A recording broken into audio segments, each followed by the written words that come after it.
Olá pessoal, aqui é o Velgas. Hoje, dia 15 de maio de 2022. Soldados russos estão se recusando a lutar na Ucrânia. As tropas estão dizendo não aos oficiais, sabendo que a punição é leve, enquanto a Rússia não está tecnicamente em guerra. Ou seja, a Rússia não declarou guerra oficialmente na Ucrânia, está chamando de operação especial. Então, não precisam aceitar a missão de lutar em outro país estrangeiro. Antes de continuar, quero pedir a vocês, inscrevam-se no canal, é muito importante. O que vocês veem aqui, vocês não veem em outros canais. Peço também, caprichem naquele gostei, naquele like e também compartilhem com suas redes sociais. Peçam para aquelas pessoas que vocês compartilham que se inscrevam no canal também. Quando os soldados de uma brigada de elite do exército russo, no caso era uma brigada de paraquedistas, foram instruídos no início de abril a se prepararem para uma segunda missão na Ucrânia, o medo irrompeu entre as fileiras. A unidade estacionada no extremo leste da Rússia, em tempos de paz, entrou pela primeira vez na Ucrânia a partir da Bielorrússia, quando a guerra começou no final de fevereiro, e viu no combate acirrado com as forças ucranianas. Logo ficou claro que nem todo mundo estava de acordo com isso. Muitos de nós simplesmente não queriam voltar. Vou usar um nome fictício aqui do militar que falou isso, vou usar como Dmitry, que é integrante da unidade que pediu para não ser identificado com seu nome verdadeiro. Quero voltar para minha família, e não em um caixão, disse Dmitry. Junto com os outros 8, Dmitry disse a seus comandantes que se recusou a se juntar na invasão. Eles ficaram furiosos, mas eles acabaram se acalmando, porque não havia muito o que fazer, disse ele. Ele foi transferido logo para Belgorod, que fica perto da fronteira da Ucrânia, uma cidade russa próxima à fronteira com a Ucrânia, onde está estacionado desde então. Eu servi por 5 anos no exército, disse ele. Meu contrato termina em junho, vou cumprir o meu tempo restante e depois estou fora daqui, disse ele. Não tenho do que me envergonhar, não estamos oficialmente em estado de guerra, então eles não poderiam me forçar a ir. A recusa de Dmitry em lutar, destaca algumas das dificuldades militares que o exército russo está enfrentando com o resultado da decisão política do Kremlin de não declarar formalmente guerra à Ucrânia. Muitas unidades, muitos soldados, já foi relatado, não estão querendo e não estão obedecendo às ordens dos oficiais, preferindo descrever a invasão, que em breve chegará ao seu 4º mês, como operação militar. Sob as regras militares russas, as tropas que se recusam a lutar na Ucrânia podem ser demitidas, mas não podem ser processadas.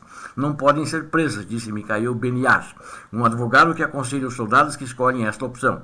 O advogado Beniash disse que centenas e centenas de soldados entraram em contato com sua equipe para obter conselhos sobre como evitar serem enviados para lutar. Entre eles estavam também centenas de guardas da tropa da Guarda Nacional da Ucrânia, que estavam servindo na cidade de Krasnodar, foram enviados para lá e que chegaram a lutar dentro da Ucrânia.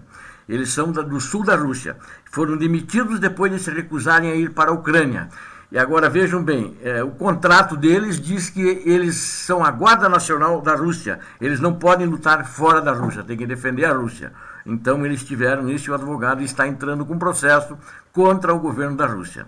Os comandantes tentam ameaçar seus soldados com prisão se eles discordarem, mas dizemos aos soldados que eles podem simplesmente dizer não, disse o advogado Beniash, acrescentando que não estava ciente de nenhum caso criminal contra soldados que se recusaram a lutar. Não há base legal, disse o advogado, para iniciar um processo criminal, se um soldado se recusar a lutar enquanto estiver em território russo. Muitos soldados, portanto, optaram por ser demitidos ou transferidos em vez de tentar o que ele chamou, o advogado Beniash disse, moedor de carne, disse ele, porque já morreram quase 28 mil pessoas até a data de hoje, dia 14, e logo esse número vai chegar a 30 mil baixas de soldados russos, com certeza, além de baixas militares de material muito grandes. Um relato semelhante ao de Dmitry foi dado pelo serviço russo da BBC, por um identificado que eu tirei dele, Sergei Bokov, acho que esse é o nome real dele, um soldado de 23 anos que no final de abril decidiu deixar o exército depois de lutar na Ucrânia. Ele diz, nossos comandantes nem discutiram conosco porque não fomos os primeiros a sair, disse Bokov, simplesmente deixaram a gente a sair e entenderam que a gente não queria lutar novamente. Apontando para as leis militares da Rússia, Beniás disse que seria mais difícil para os soldados se recusarem a lutar se a Rússia declarasse uma guerra em grande escala. Durante a guerra, as regras são totalmente diferentes. A recusa, então, significaria penalidades muito mais duras. Eles estariam olhando para o tempo na prisão e isso poderia ser declarado como uma insubordinação por defender o país, mas a Rússia não está em guerra, oficialmente. Embora o número exato de soldados que se recusam a lutar permaneça incerto, essas histórias ilustram que especialistas militares e governos ocidentais dizem ser um dos maiores obstáculos da Rússia na Ucrânia, uma grande escassez de soldados de infantaria. Moscou inicialmente colocou cerca de 80% de suas principais forças terrestres na guerra em fevereiro, segundo autoridades ocidentais, mas danos significativos foram causados a esse exército, que enfrentou problemas logísticos, baixa moral e uma resistência ucraniana que foi subestimada pelos russos. Ela foi muito mais forte do que eles imaginavam. Putin precisa tomar uma decisão sobre a mobilização nas próximas semanas, diz um analista militar chamado Rob Lee. A Rússia carece de unidades terrestres suficientes com soldados, segundo ele. Soldados esses que contratados para uma rotação sustentável. As tropas estão exaustas, eles não vão conseguir manter isso por um longo período de tempo.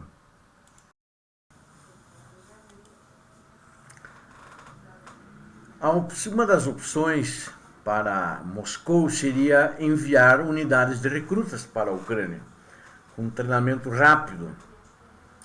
Mas o presidente e ditador Vladimir Putin prometeu para a Rússia de que não usaria nenhum recruta na guerra, embora que não foi verdade. Agora, eles preenchem algumas lacunas, mas eles foram mal treinados. Não têm experiência. Muitas das unidades que tinham recrutas, acabaram até por engano, parece piada, mas é verdade, lutando entre si. Agora, vai ser muito difícil, sem novos batalhões, a Rússia manter o território, inclusive o território que ela conquistou em 2014. Não vai ser fácil, porque a Ucrânia, hoje, ela consolidou a retomada de Kharkiv, e ao derredor, a uns 40 quilômetros, as outras vilas e cidades, significa que ela poderá retomar, inclusive, a Crimeia e aqueles 30% do Donbass que a Rússia já tem em seu poder. Então a situação não vai ficar muito fácil. Inclusive, um dos soldados, esses paraquedistas, disse: eles estão tendo muitas baixas agora e tendem a aumentar, porque os equipamentos que a Ucrânia está recebendo da OTAN são muito melhores que os russos. Vejam, um soldado que não quer lutar na linha de frente. Vocês vejam uma coisa, essa brigada de paraquedistas, 60 paraquedistas reuniram-se e organizaram um protesto que houve uma grande adesão na brigada. Esse protesto foi dissolvido e esses 60 estão presos por motim. E significa que a situação do lado russo não está boa. Agora, os motivos é só por medo do moedor de carne? Sim, mas não só isso. Tem gente que declarou: mas meus avós moram na Ucrânia, né? Eu tenho família na Ucrânia. Eu quero ficar na Rússia com a minha mulher, com os meus filhos. Isso é a realidade. A Rússia recorreu também a mercenários para reforçar os esforços de guerra, a chechenos, mas, inclusive, ao Grupo Wagner. E teve pessoas do Grupo Wagner que não quiseram voltar, que já estavam na Ucrânia, estavam desde 2014, mas não querem lutar mais na Ucrânia. A situação ficou muito perigosa. Vocês vejam, de 200 mil homens que eles mandaram, mais de 27 mil já morreram, 50 mil feridos, ou seja, quase 80 mil homens das tropas russas estão fora de combate. Isso é muito perigoso. A Ucrânia teve baixas, teve muitas. A situação é diferente, eles estão defendendo o país. E os russos disseram: não sabemos por que estamos aqui. Não entendemos por que estamos brigando na Ucrânia. Eles não acreditam nessa história de nazista, fascista, da propaganda putinista. Só o Putin que acredita nisso. Então, essa movimentação vai continuar.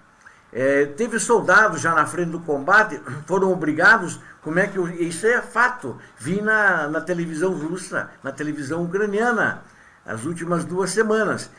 Os soldados declarando, eles se rebelavam, mas atrás vinham os chechenos. Aqueles soldados que quisessem recuar, os chechenos tinham ordem de matá-los, matar os russos, ordem dos generais, dos coronéis comandantes.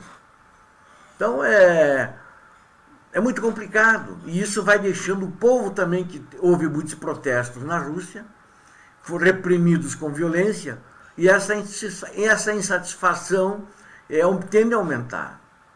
Né? Tem, no caso, um sargento que foi ferido no território russo, que foi atacado pelos ucranianos, que foram lá fazer uma incursão. Né?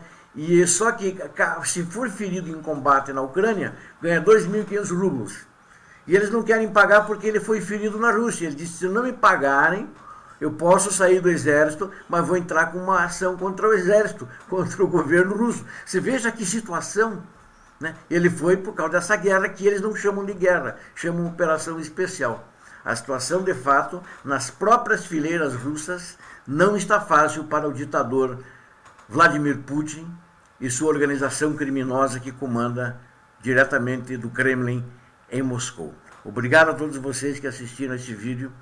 Não esqueçam, inscrevam-se no canal, preciso de vocês inscritos no meu canal. Não esqueçam também, caprichem no joinha, no gostei e compartilhem com suas redes sociais. Obrigado a todos, Deus abençoe a todos, paz e bem.